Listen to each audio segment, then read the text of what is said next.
다큐멘터리 역사를 찾아서 시몬 사약을 받다.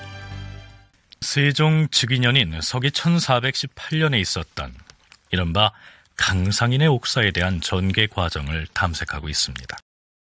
태종은 강상인 등에게 압슬형이라는 아주 모진 고문을 가해서 명나라의 사신으로 가 있는 세종의 장인인 시몬을 반역 사건의 우두머리로 설정하는 방식으로 이 사건들을 만들어냅니다. 상왕전하, 의금부에서 아래옵니다. 고하라. 형률에 의거하면 강상인과 박스, 심청, 이관 이 4명은 모반 대역에 해당되므로 수모자와 중범자를 구분하지 않고 모두 능지처사를 하게 될 것이옵니다.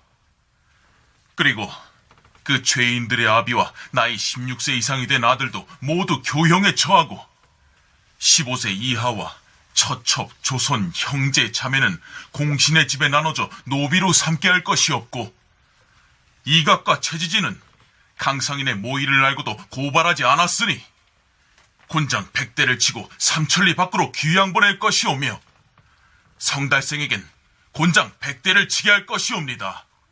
의금부에서 옥사와 관련된 사람들에 대한 형벌 내용을 이렇게 보고했는데 태종은 거기에 더해서 한 사람을 더 처벌해야 한다고 얘기합니다. 시민봉은 심청의 배다른 형인데 그가 비록 세력이 없다고 해도 역모를 일으킨 역신의 형이 아닌가? 그런 자에게 관직을 계속 수행하게 두면 어찌 편하겠느냐? 그러니까 명나라의 사신으로 가서 아직 돌아오지 않은 세종의 장인이 시몬인데 그의 친동생이 심청이고 그 심청의 이복형이 시민봉이라는 얘기입니다. 비록 시민봉에게는 아무런 죄가 없다고 하더라도 심씨 집안을 아예 멸문하기로 한 마당에 이복 형제라고 해서 관직에 남겨둘 수는 없다는 얘기죠. 자, 여기서 잠깐. 세종의 장인인 시몬의 동생의 이름을 세종실록 원문에서 찾아보면요, 삼수변에 발을 정으로 돼 있는데요. 이 글자에 대한 우리말 발음이 혼선을 빚고 있어서 잠깐 언급하고 넘어가도록 하겠습니다.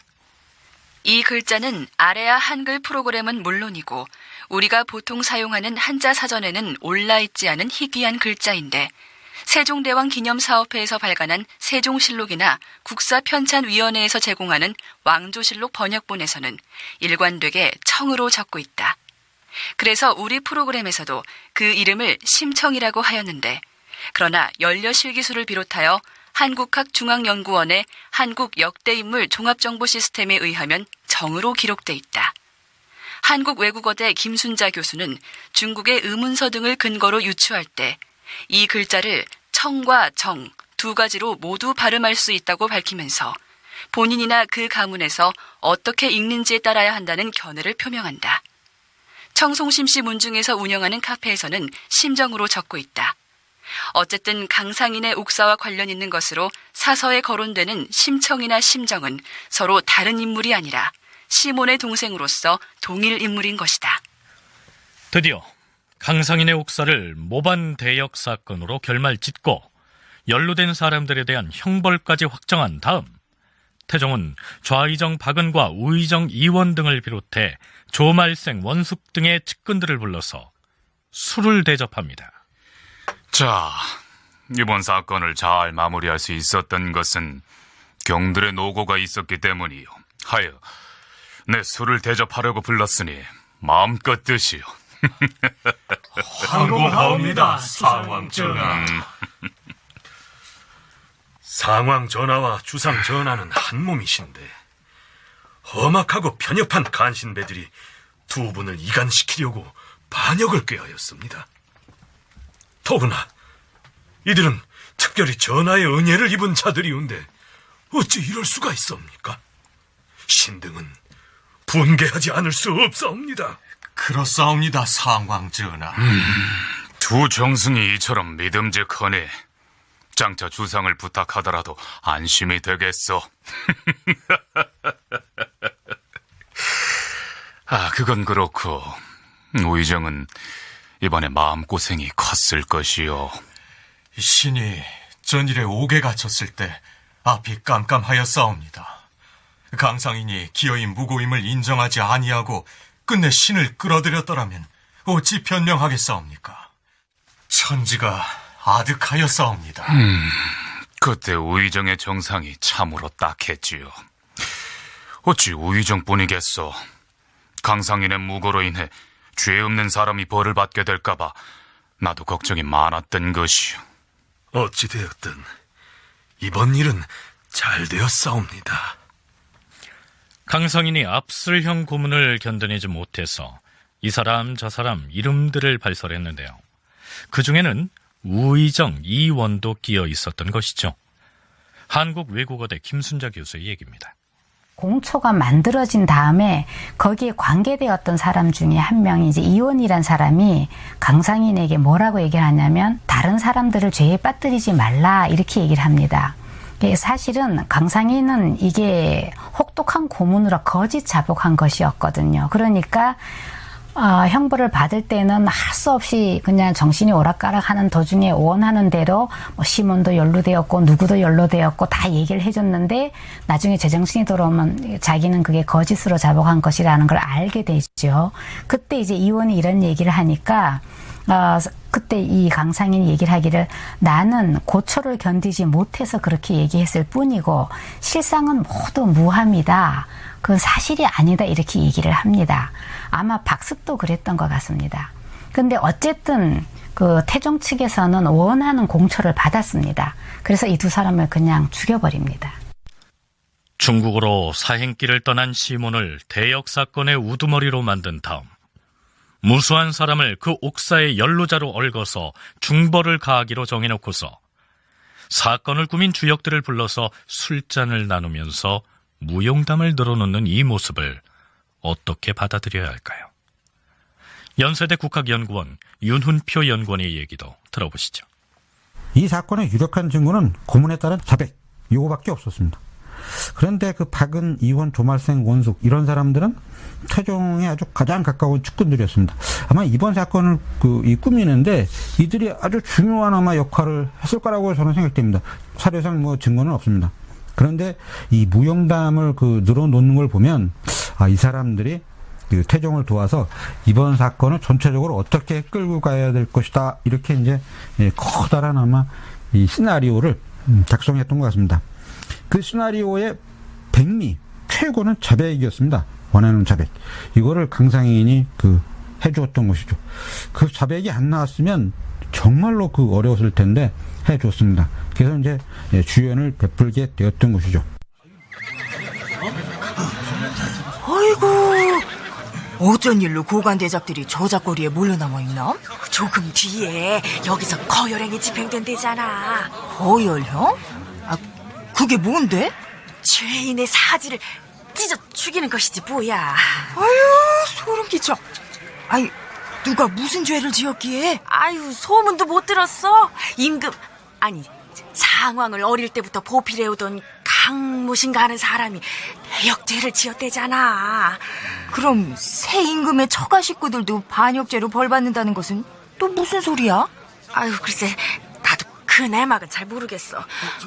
아이고, 저기 강상인인가 하는 죄인이 끌려 나오네.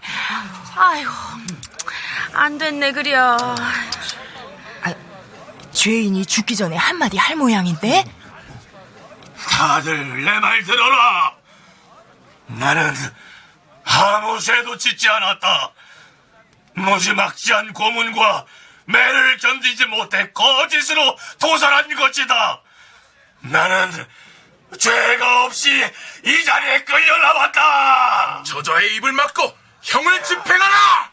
문무백관이 모인 가운데 강상인을 능지처사하고 박습과 이관과 심청은 서쪽 교회에서 참수하였다. 원래 이날은 임금이 문묘에 참배하고자 하여 이미 길일로 택하였다가 강상인 등의 처형 때문에 이를 정지하였다. 강상인의 아우 강상신을 영해로, 강상예를 무안으로, 강상열을 서산으로, 강상망을 단양으로, 아들 강장생을 영덕으로 귀양 보내고 박습의 아들 박의손을 남해로, 박의보를 광양으로, 심청의 형인 승려 도생을 옹진으로, 시민봉을 해진으로, 심징을 동래로, 조카 심석준을 나간으로 귀양 보내고 시몬의 서자인 심장수를 사천으로, 성달생을 삼척으로 귀양 보냈다. 또한 이관의 아들 이소인을 울산으로 귀양 보냈으며 지난 시간에 언급했듯이 태종은 중국의 사신으로 간 시몬이 돌아오기 전에 옥사에 관련된 것으로 이름이 오르내리던 사람들을 죽이거나 유배하는 조치를 서둘러 취함으로써 시몬이 무죄를 주장할 근거를 모두 다 차단해버린 것입니다. 그런데 이때 태종은 갑자기 이런 얘기를 합니다. 내가 병권을 내놓지 않은 것은 왕위에 미련이 있어서가 결코 아니다. 혹시 주상에게 무슨 사고가 있을 경우에 이를 해결하고 후원하고자 했기 때문이야. 참고로 부자간 혹은 형제간을 이간시키려는 소인배들이 있긴 마련이니 어찌 이를 경계하지 않을 수 있겠는가? 아마도 버젓이 임금이 있는데도 상왕으로 물러난 자신이 군권을 휘둘러서 옥사를 일으킨 데 대해서 신료들과 백성들의 눈길이 따가웠기 때문에 이러한 변명을 하고 나선 게 아닐까요? 태종이 이제 왕위도 물러났음에도 불구하고 깨끗하게 그 병권에서 손을 떼지 않았던 것에 대한 그 변명입니다. 그건 무엇을 위해서 이 병권을 가지고 있느냐 하면 주상, 즉 세종의 치세에 방해가 되거나 흠이 될 수 있는 존재들을 내 손으로 깨끗하게 처리하기 위해서는 불가피했다. 내가 왕위에 절대 미련이 있는 게 아니고 세종을 대신해서 그 치세에 방해가 되는 것들, 장애가 되는 것들, 이게 얼마나 많냐. 이것들을 깨끗하게 제거하기 위해서는 내가 그 병권을 행사할 수밖에 없었다. 자, 이제 시몬을 잡아다 처형하는 일만 남은 셈이죠. 그런데 태종으로서는 또 한 가지 해결해야 할 과제가 있었습니다. 시몬의 동생인 심청을 처형하고 그의 집안 형제들을 유배형에 처하는 데까지는 일사천리로 진행을 했는데 세종의 장모인 시몬의 처와 아직 어린 4명의 딸을 과연 의군부에서 보고한 대로 천인으로 삼아서 노비로 전락시키느냐 하는 문제였습니다. 결국 태종은 이러한 내용의 선지를 내립니다. 시몬의 딸이 이미 이 나라의 국모가 되지 않았는가? 헌데 그 집안을 어찌 천민에 속하게 하겠는가? 앞으로 시몬의 아내와 내 딸을 양민이 아닌 천인으로 만들 때에는 반드시 임금의 윤허를 얻어서 시행하도록 하라. 일단은 이렇게 정리를 합니다. 그런데 더 근본적인 문제가 있었습니다. 시몬을 이미 반역을 일으킨 무리의 우두머리로 낙인 찍어놓고 그를 잡아다가 제거할 계획을 세우던 터에 그의 딸을 국모의 자리에 계속 놓아두느냐 하는 문제였습니다. 그때 그 사정에 따라 가지고 쫓겨나는 경우도 있고 그대로 왕비 자리를 유지하는 경우도 있는 것 같습니다.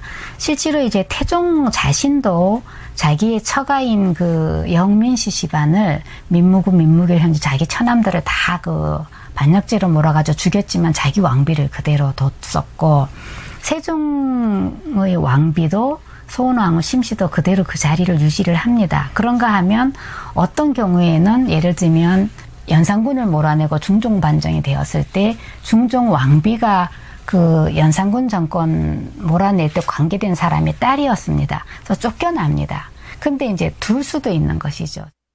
드디어 태종은 결단을 내립니다. 상왕이 영돈령 유정현, 좌의정 박은, 우의정 이원, 병조판서 조말생, 예조판서 허조, 지신사 하연 등을 불러 말하였다. 비록 그 아비가 죄를 지었다 해도 딸이 왕비가 되었던 사례는 옛날에도 또한 있었어. 형류를 뒤져봐도 아비의 죄를 왕비에게 연좌한다는 명문이 없기 때문에 나는 이미 굶고 있는 공비에게 밥 먹기를 권장했고 또한 염려하지 말라고 명령했소. 흔히 경들은 마땅히 나의 이러한 뜻을 헤아리기를 바라오. 세종의 왕비는 그 호가 공비인데요. 시아버지인 태종이 지어준 이름입니다. 세종은 즉위한 직후에 이 중전의 호를 검소할 검자에 검비로 지은 다음에 태종에게 제가해 주기를 청했는데 그때 태종 이방원은 이렇게 말합니다. 주상이 워낙 검약함을 좋아하는지라 이 호의 뜻이 매우 좋긴 하나 검비라는 글자의 의미 호에는 적당치 않으니 공손할 공자를 써서 공비로 하는 게 좋을 것이다. 이렇게 해서 왕비인 심씨의 호가 공비가 된 것이죠.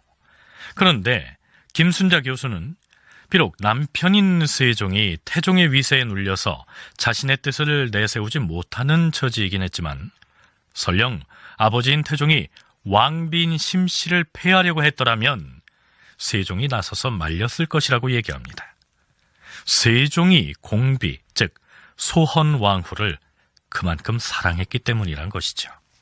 그 여담인데 그 세종왕비였던 이 소헌왕후는 세종대왕이 상당히 끔찍히 사랑하고 아꼈다라고 했는데 아버지인 태종한테도 상당히 예쁘게 보였을 것 같습니다. 소헌왕후가 심성이 그랬던 것 같아요. 그리고 소헌왕후는 아마 외모가 상당히 예뻤던 것으로 제가 생각을 하거든요.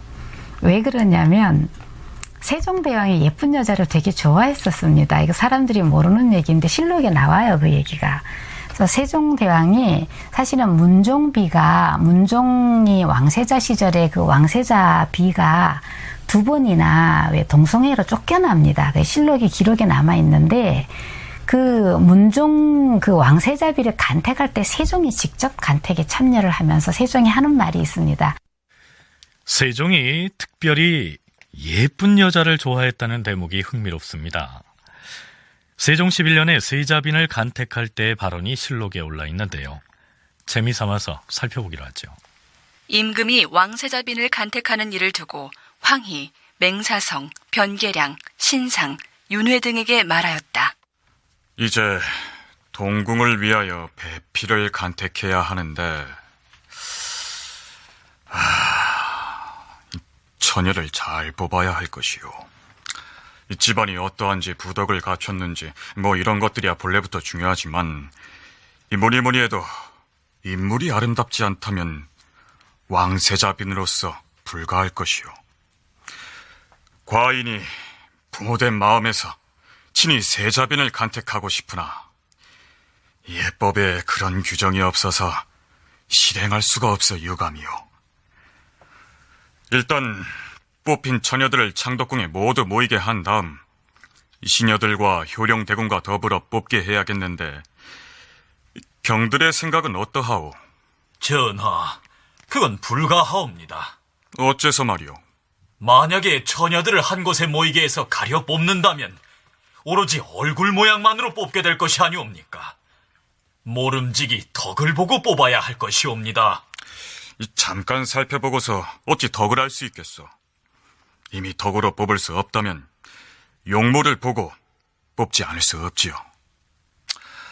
마땅히 처녀의 집을 찾아 돌아다니면서 좋다고 생각되는 처녀를 사전에 고른 다음에 다시 그들을 창덕궁에 모이게 해놓고 외모가 빼어난 처녀를 뽑는 것이 좋을 것이요.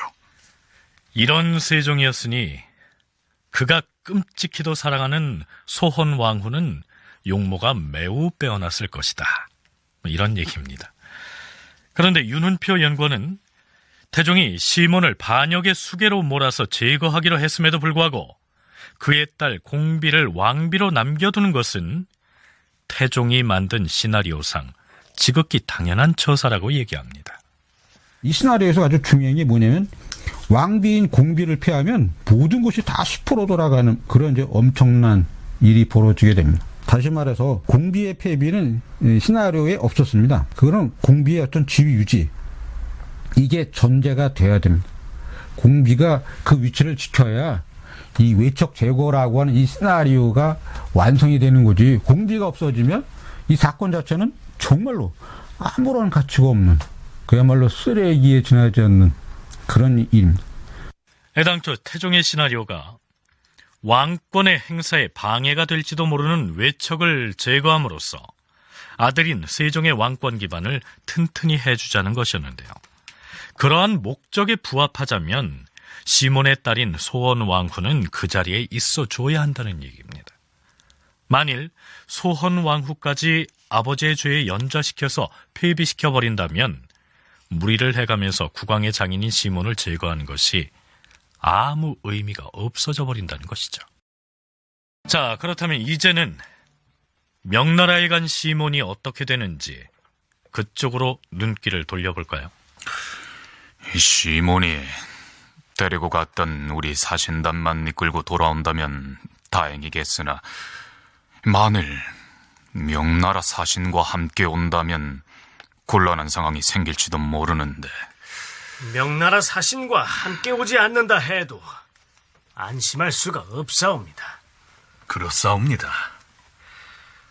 만일 귀국하는 도중에 이번 강상인의 옥사에 대한 소문을 시몬이 듣는다면 돌아오지 않고 도망쳐버릴지도 모르고. 발길을 돌려 중국으로 되돌아가서 중국 조정에 하소연하여 거짓을 고한 다음 변란을 일으킬 우려도 없지 않사옵니다. 난을 일으킬 준비를 한 다음에 한양으로 향할 수도 있사옵니다. 평안도 관찰사에게 단단히 일러서 시몬이 나타나자마자 체포할 수 있도록 대비를 철저히 하라 이르시오. 12월 초사흘, 태종은 시몬의 아내와 딸들만은 천민으로 만들지 않으려고 했던 모양인데 의정부에서 재차 주청을 하자 생각을 바꿉니다. 상왕 전하, 시몬의 아내와 내 딸들은 마땅히 천인에 귀속시켜야 하옵니다. 그 문제는 시몬 형제들을 처결한 바에 의거해 시행하라 하지 않았는가? 형제들에게 천인을 면케하신 것을 신등은 오히려 옳지 못하다 여기옵니다. 그의 아내와 딸들은 천인을 면하게 할 수는 없사옵니다. 알겠느니라. 허나 비록 천인에 속하게 하더라도 역사는 말도록 하라. 시몬의 아내와 어린 딸들의 양민 신분을 박탈하고 그들을 노비로 만들어서 천인에 소속시키되 강제로 끌어다가 노역은 시키지 마라. 이런 내용입니다. 또한 시몬의 가산을 정몰하기를 청하므로 상왕이 좌의정 박은에게 왕비의 집을 정몰하는 것이 의리상 되겠느냐라고 물었다. 상왕 전하, 죄가 있는 신하는 너그럽게 용서할 수가 없사옵니다. 하오나 전하께서 특별한 은전을 내리시어 그 가산을 정몰하지 않도록 용서할 수는 있사옵니다. 그러나 의금부에서 가산을 정몰하기를 다시 청하므로 상왕이 그 청에 따르기로 하였다. 자, 그건 그렇고 시몬이 명나라로부터 돌아올 시일이 임박해지자 한양의 조정과 시몬의 체포를 위해서 서북면으로 파견한 관리들 사이에 급보가 오고 가는 등 긴박감이 흐릅니다. 상왕 전하, 대역죄인 시몬의 체포를 위하여 의주에 사람을 보냈사오나 지금의 의주 목사는 믿을 자가 못되옵니다. 어찌에 그렇다는 것인가? 의주 목사 임기년은 본래 시몬이 청거하여 의주 목사가 된 인물이옵니다. 하옵고 또 한 가지 알을 말씀이 있사온데 시몬의 집종이 시몬을 맞이하려고 지금 의주에 가 있다 하옵니다. 뭐라? 그렇다면 의주 목사 임기년의 관직을 파할 것이다. 또한 시몬의 집종을 반드시 붙잡아 가두어서 시몬에게 옥사의 기밀이 노설되지 않도록 해야 할 것이야. 속히 역마를 보내 통보하라. 시몬에게 집안의 종을 보낸 사람은 시몬의 아내였던 것으로 밝혀집니다. 시몬의 아내는 의주 땅에 몰래 종을 보내면서 남편인 시몬에게 무슨 말을 전하게 했을까요? 지금 상황이 터무니없는 모반 사건을 만들어서 당신을 그 수계로 몰아 죽이려고 하니 다시 명나라로 가서 망명을 하는 편이 좋겠다. 혹은 이런 내용은 아니었을까요? 12월 13일에는 의군부에서 태종에게 이러한 보고를 합니다. 상왕 전하, 영모에 가담하여 처형된 박습의 아들 박이순이 귀양 가는 도중에 좌찬역 인근에서 도망을 쳤사옵니다. 군사를 풀어 잡도록 하시옵소서. 그냥 두어라.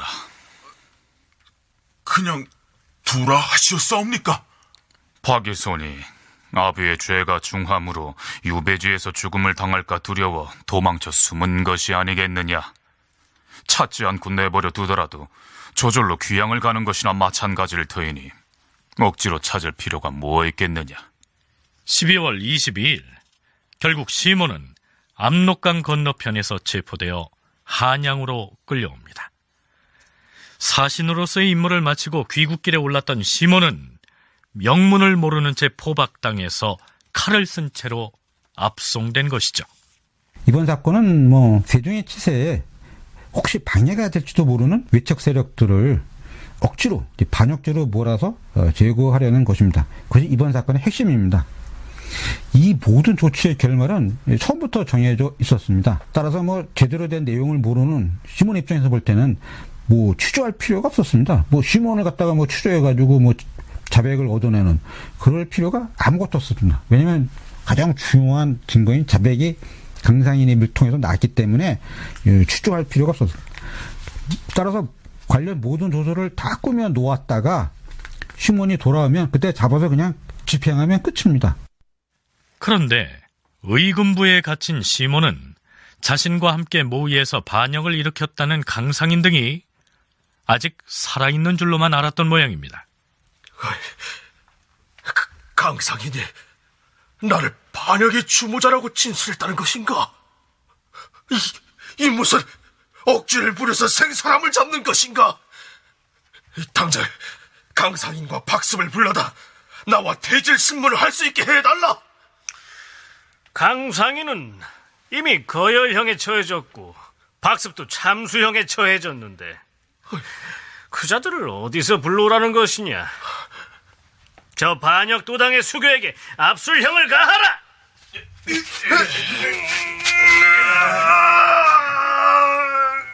결국 시몬에게도 고문이 가해졌고 시몬은 그 무시무시한 압술형의 고문을 못 이기고 취조관들의 요구대로 진술을 합니다. 태종은 그때를 기다렸다가 이렇게 명합니다. 시몬이 혹 중죄를 지었다곤 하나 그의 딸 공비가 이미 주상의 배필이 돼서 아들들을 두었으니 어찌 다른 사람과 같이 벌할 수가 있겠는가. 수원으로 압송한 다음 스스로 목숨을 끊게 하라. 그러니까 왕비의 아버지인 탓에 특별 대우를 해준다는 것인데요. 그 대접이란 게 목숨을 살려준다는 것이 아니고 반역의 수괴임에도 불구하고 강상인처럼 능지처사를 시키지 않고 일단은 수원으로 보냈다가 사약을 내려서 죽게 하겠다는 것입니다. 인조 때의 문신인 기제 박동량이 지은 기제잡기에는 이러한 내용의 글이 실려 있습니다. 시몬은 죽음에 임박하여 집안 사람들에게 이렇게 말하였다. 너희들은 대대로 박씨와는 서로 혼을 하지 말도록 하라. 좌의정 박은이 자신의 죄를 유력하게 주장하였기 때문에 한스럽게 여겨서 이렇게 말했던 것이다. 그의 말대로 이후 심씨 집안에서는 과연 대대로 박씨 집안과는 혼인을 논하지 못하게 하였는데 다만 심융 한 사람만이 박씨 문중의 사위가 되었으나 역시 자녀가 없었다. 세종 즉위년 12월 23일 시몬을 수원으로 압송해 갔던 진무 이양이 한양으로 돌아와서 시몬이 수원에서 사약을 마시고 세상을 하직하였다고 아뢰었다. 시몬은 조선 개국할 때 그 장군이었던 심덕부의 아들입니다. 심덕부는 이성계에 거의 필적할 정도의 고려말 장군이었고 조선 개국 1등 공신이 되는 사람입니다. 그런데 이제 시몬은 스스로 자기를 무인이라고 했습니다. 그래서 처음에는 주로 이제 무관직만 역임을 합니다. 이렇게 상호군, 대호군, 요즘으로 하면 이제 상장군, 대장군에 해당합니다. 근데 대단히 천재였던 것 같습니다. 심덕부의 아들인데도 11살에 국자감시에 합격했다라고 되어 있습니다. 이건 거의 천재라는 얘기지요. 그러다가 이제 그 가문의 힘, 또 본인의 어떤 그 능력 이런 것이 인정받아서 1408년에 태종과 사동관이 됩니다. 시몬은 태종 7년에 승정원 동부대원에 발탁된 이후 여러 번 승진을 거듭합니다. 태종 11년에는 풍해도 관찰사에 임명됐으며 다시 한양으로 돌아와서는 참지 의정부사가 되고 이후 사헌부 대사헌, 형조판서, 호조판서, 한성판윤, 의정부 참찬, 이조판서를 거쳤고 세종이 왕위에 오르자 영의정이 됐다가 죽음에 이르게 됐던 인물입니다. 그의 나이 44세였습니다. 무엇보다 시몬은 청렴결백이 몸에 배인 인물이었습니다. 권력을 부렸다거나 혹은 이제 태종 국왕하고의 그 혼인을 맺어가지고 좀 뭐 뇌물을 많이 받았다거나 하는 그런 부정적인 기록이 전혀 없습니다. 그래서 상당히 담백하게 관직자로서 그 처신을 잘했던 사람 같습니다. 그리고 이제 사위인 세종이 왕위가 되었을 때는 사실은 권력을 어떻게 해보겠다 할 그럴 시간이 없었죠. 뭐 왕위를 계승하자마자 바로 이제 사신으로 파견되었는데 귀국하기 전에 이미 형벌이 결정되어서 또 이제 바로 사역받아서 죽었으니까. 근데 시몬에 대한 평에 보면 성품이 인자하고 온순하며 그 사람들의 그 시류에 그렇게 휩쓸리지 않았다 이런 기록이 있는 걸로 봐서 상당히 담백하고 자기 관리도 잘하는 그런 훌륭한 관직자였던 것 같습니다. 시몬이 자기 관리를 잘해온 청렴한 관리였다는 사실은 태종이 누가 봐도 억지스럽게 그를 강상인 등과 엮어서 무리하게 처단한 과정을 봐도 알 수가 있습니다. 태종이 누군가를 제거할 때면 그 대상 인물이 과거에 저질렀던 사소한 비행들을 줄줄이 꺼내서 처벌의 근거로 삼는데요. 시몬의 경우에는 아무런 잘못을 지적하지 못하고 있다는 사실이 그것을 뒷받침합니다. 윤은표 연구원은 시몬이 죽는 순간까지도 태종이 자신을 제거해야 할 외척으로 여기고 있었다는 사실을 까마득히 몰랐을 것이라고 분석합니다. 윤훈표, 김순자 두 전공학자의 얘기를 차례로 들어보시겠습니다. 그 시몬은 태종에게 한결같이 충성했기 때문에 외척이 되었다고 해서 이 태종이 자기를 버릴 거라고 생각하지 않았습니다. 그리고 나이가 50이 못 돼가지고 수상의 지위에 올랐다.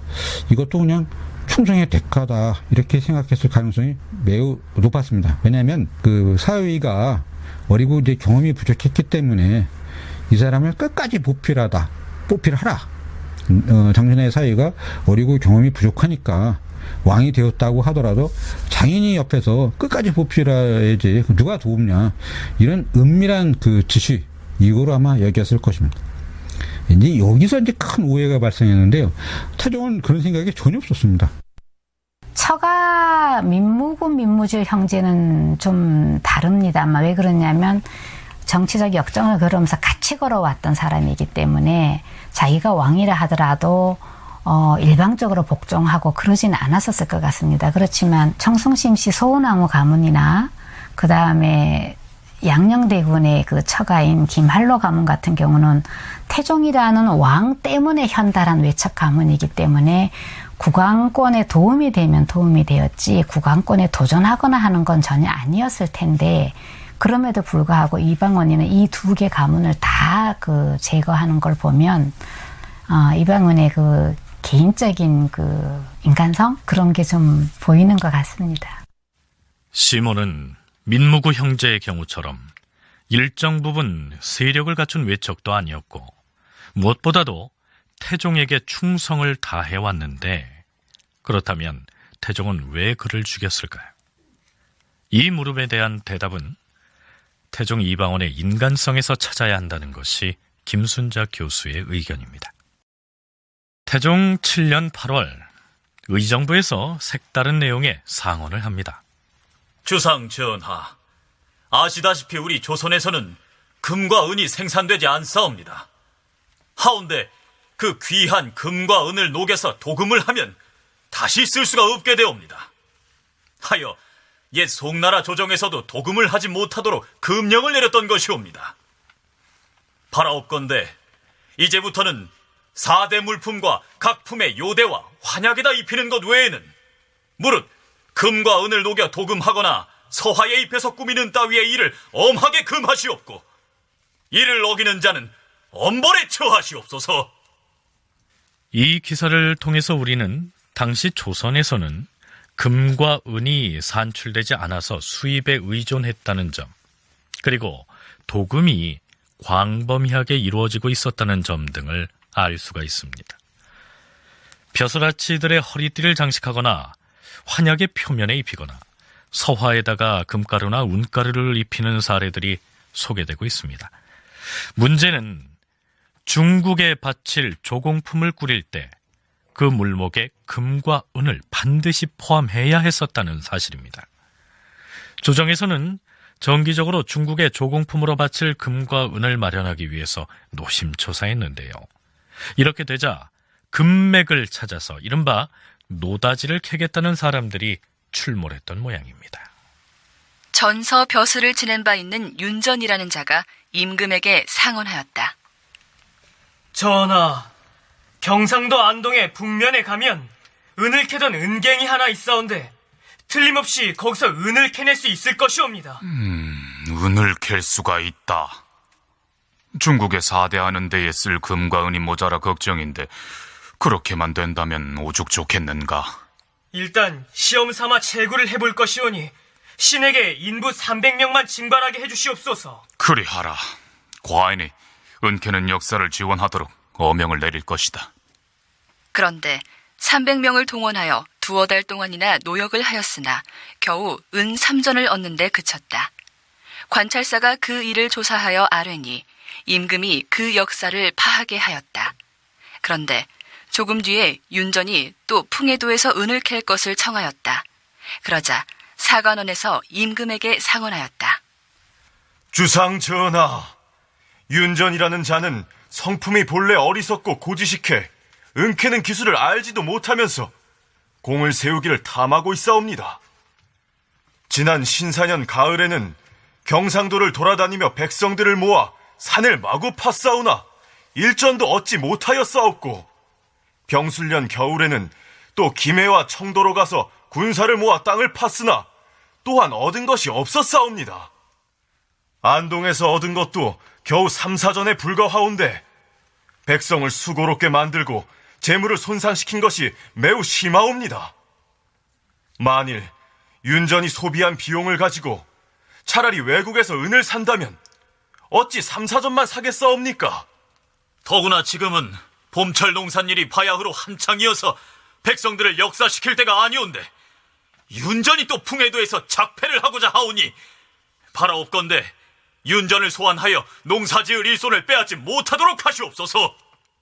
조정에서도 이런저런 폐해를 잘 알고 있었으면서도 그 귀한 금과 은을 외국 무역을 통해서 사오지 않고도 조선 땅에 어디에선가 캐낼 수 있으리란 기대를 쉽게 버리지 못했던 모양입니다.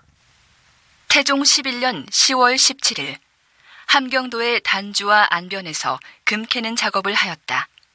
임금이 중국에 바칠 금과 은을 조달하지 못할 것을 염려하여 전 낭장 김윤하를 동북면의 단주와 안변에 보내 금을 캐게 하였는데 군인 70여 명을 동원하여 20여 일을 역사하게 하였으나 겨우 한 양중을 얻는데 그쳤다.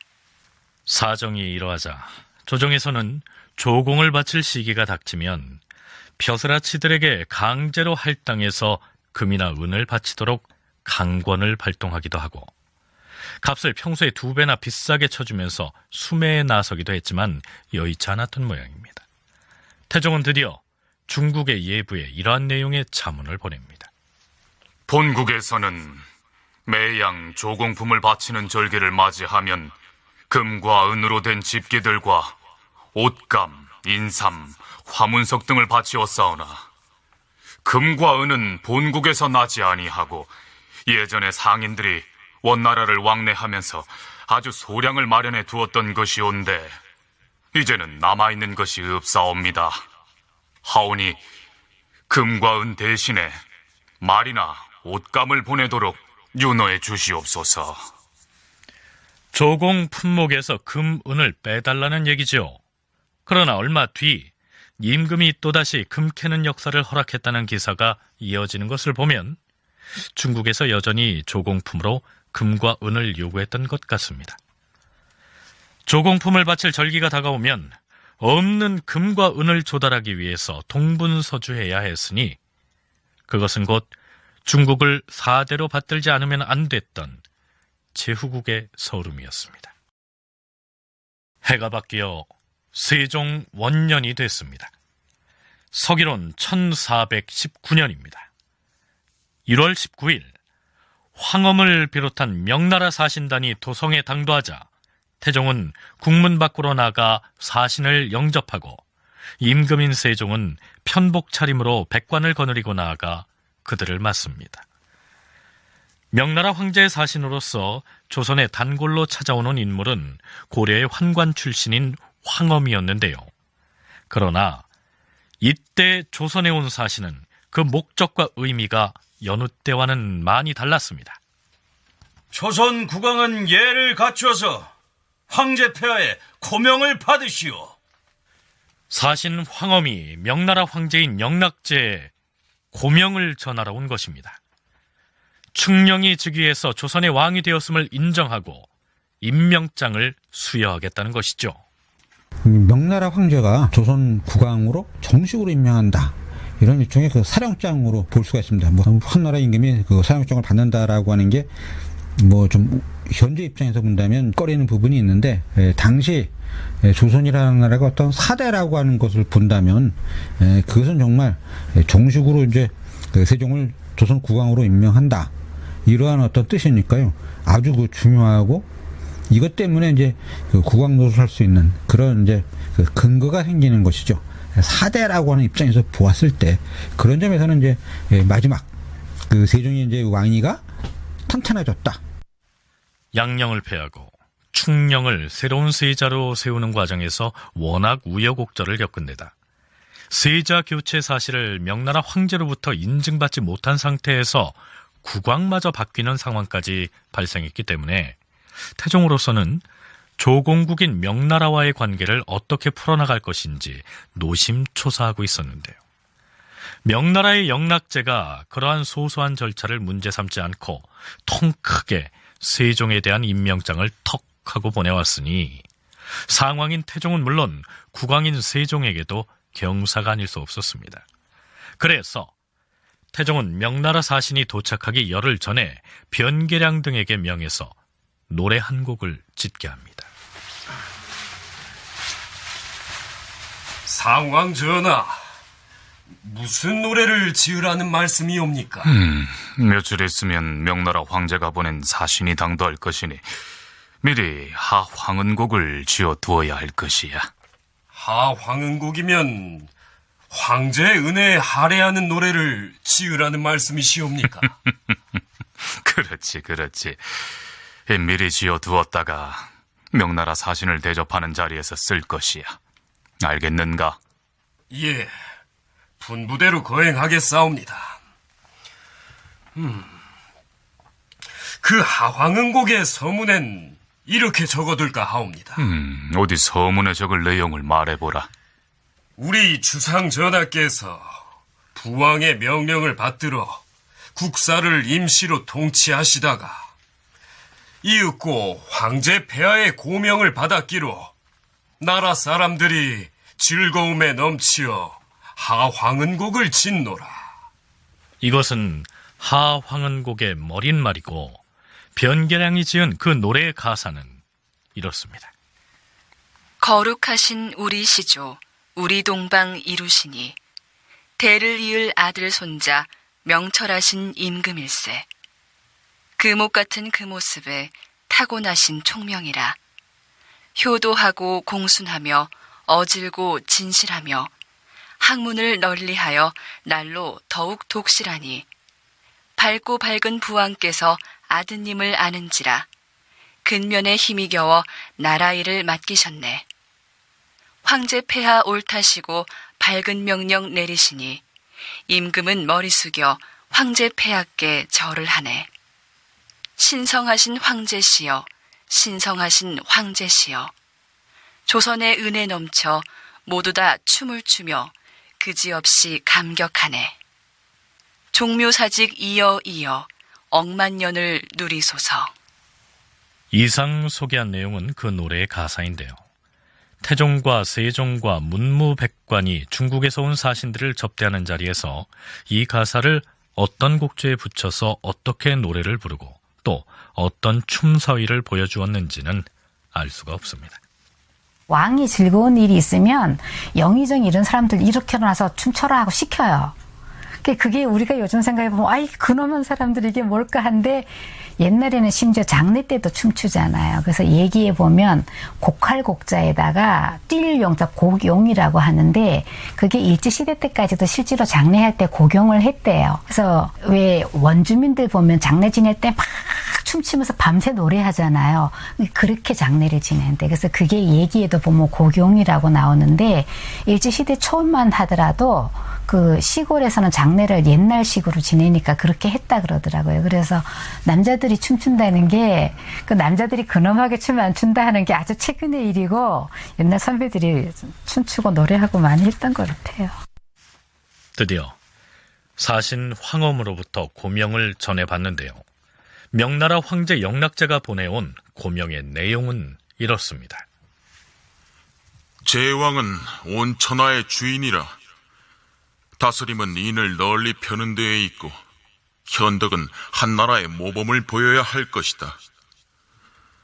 짐은 하늘의 명을 받들고 만국을 통솔함에 있어서 조금도 차별 없이 하는지라. 어질고 덕 있는 자를 뽑아 한나라를 맡기고 인정과 편의를 따라 교화를 이루게 하니 이것은 계승을 중의하고 대중의 마음을 집결시키자는 것이다. 조선국왕 이휘가 주청하길 맏아들 이제는 부덕하여 뒤를 이을 수가 없고 셋째 아들 이도는 효성스럽고 공순하고 학문에 전심하여 나라 사람의 촉망이 되고 있으니 그를 세워 후계자를 만들고 동시에 나이가 들어서 맡은 일을 이겨낼 수 없으니 이로부터 휴양하고 왕위를 전습케 하여 주기를 바란다고 하였기로 이제 그 소청을 특별히 윤허하여 이도를 조선국왕으로 삼아 그 나라를 지키게 하는 바이다. 국가의 임무는 덕이 아니면 이겨내지 못하나니 오직 충성만이 윗사람을 섬길 수 있으며 효도만이 어버이를 섬길 수 있으며 겸손과 근면만이 몸을 세울 수 있으며 인애만이 백성을 안보할 수 있는 것이다. 그대는 더욱 조속으로 공경하고 조심하여 이 아름다운 명을 받아 거룩한 경사를 연장하며 길이 국가에 복되게 하라. 부디 명념하라. 그 고명의 내용에 보면은 뭐 이런 얘기를 합니다.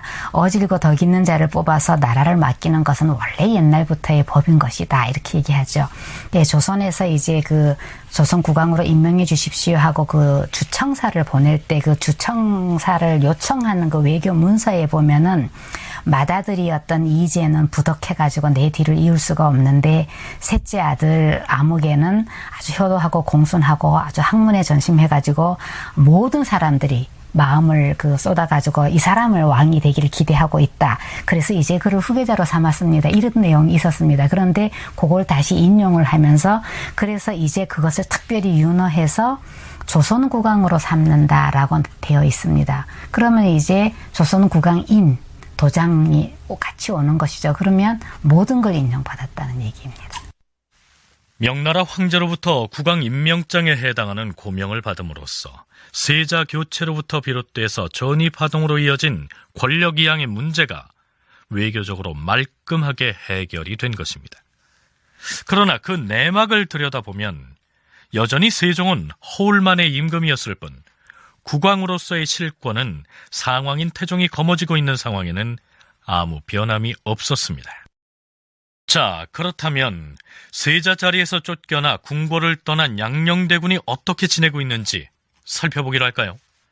이 시기에 그는 경기도 광주에서 지내고 있었습니다. 양녕대군은 세자로 있던 시절에도 얌전한 세자는 아니었고, 그 다음에 너무 그 명분과 의식을 따지면서 견제받는 것을 상당히 거부했던 사람, 거기서 계속 아버지하고 충돌이 있었는데, 이제 세자에서 물러났으니까 사실은 더 자유롭게 살고 싶었을 텐데, 태종 입장에서는 양녕은 아들이니까 버릴 수도 없고 그렇다고 옆에 두고 보자니까 밉상이고 한 그런 사람입니다. 그래서 폐세자 된 사람을 궁궐에 둘 수는 없습니다. 현재의 세자 혹은 국왕인 충녕에게 어쨌든 위협이 되는 것이기 때문에 어차피 궁궐에서는 쫓아내는데 양녕을 멀리 쫓아내지 못한 이유는 두 가지가 있습니다. 그런데 세종 주기년 1월 30일 양녕이 거처하고 있던 광주에서 깜짝 놀랄 만한 소식이 날아듭니다. 전하! 상왕 전하! 신은 광주에서 양녕대군을 모시고 있사온데 큰일 났사옵니다. 뭐라, 큰일이 나다니. 우리 양녕에게 무슨 문제라도 생겼단 말이냐? 예, 전하. 양녕대군께서 어젯밤 자정에 편지 한 통을 써서 봉해놓고는 담을 넘어 사라졌사옵니다. 뭐라? 양녕이 한밤중에 담을 넘어 도망을 가버렸단 말인가? 그러하옵니다, 상왕 전하. 자정에 사라진 이후로 종적을 알 길이 없사옵니다. 어허, 이를 어쩌면 좋단 말이냐? 지금이 정월 금음날인데 염동설하니 대체 어디로 도망을 갔다는 말인가? 전혀 예상치 못했던 뜻밖의 소식에 대궐은 발칵 뒤집힙니다. 도대체 양녕대군은 무엇 때문에 왜 어디로 도망을 친 것일까요?